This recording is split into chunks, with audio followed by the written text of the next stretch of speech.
As you all know perfectly well, of course, the United Nations Human Rights Council was established just 10 years ago, taking over the shortcomings of the former United Nations Human Rights Commission. And nobody on the entire planet can tell what is likely to happen within the next 5, 10, or 20 years.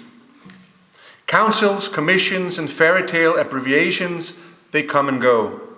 But the United Nations organization, bureaucracy, and money machine seem to be more solid for good or bad.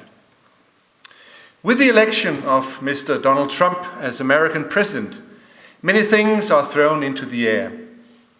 Therefore, I can think of no better time and place to ask, what should become of human rights in international law? And to what extent is the workings and dealings of the UN Council counterproductive to Western values and freedom and political order? Moreover, what about the protection of the civil rights within the sovereign nation states of the West? Has human rights deteriorated into other people's right to come here to claim asylum and social benefits? I will leave it to the select panel to dig into these delicate issues. But please allow me a few more opening remarks to setting the scene. Now, criticizing the present often means or runs the risk of glamorizing the past. Once upon a time, before Trump, Brexit, and all that jazz, there was a man called Barack Obama who happened to be Trump's predecessor. Barack Obama traveled a lot, and one fine day he went to Egypt. There he gave a speech, it has to be said, one of his many eloquent and oratorical masterpieces. The problem thus came not with the style, the hype, the bravado, and the coolness of the Cairo speech. No, it was the content that was flawed. Obama's mission was to make friends and alliances in the Middle East, but it came with a huge price tag. Out of the blue, he claimed that human rights version 2.0 included protecting religion.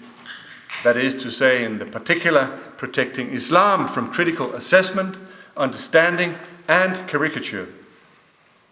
In Obama's shining new perspective, free speech was subjected to what was phrased by him as moral and social responsibility, fighting, of course, racism and xenophobia. To tell you the truth, I was shocked by Obama's wording. Suddenly, there was no distinction between ideas and human beings. I mean, the protection of ideas or the protection of human beings, or between human action and human words. All these things were intertwined, since this or that could be labeled as criminal hate speech or hate crimes.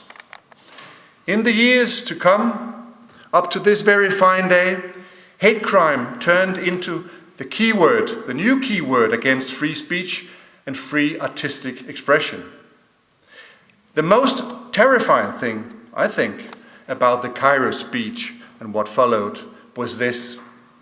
The very fact that the demolition of the most fundamental human right, the right to dissent and to express other views than those expressed by the mighty, the wealthy, or the pious, was propagated by the de facto political leader of the Western world. How about that? It was him, the president of the so-called free world, not his enemies, who tore down the defenses. Summing up, in an intellectual climate, in a political climate, where Obama's big bummer is not only possible, but was to be hailed by Western elites and media, everything, and I mean everything, can happen. Not only the administration of Donald Trump.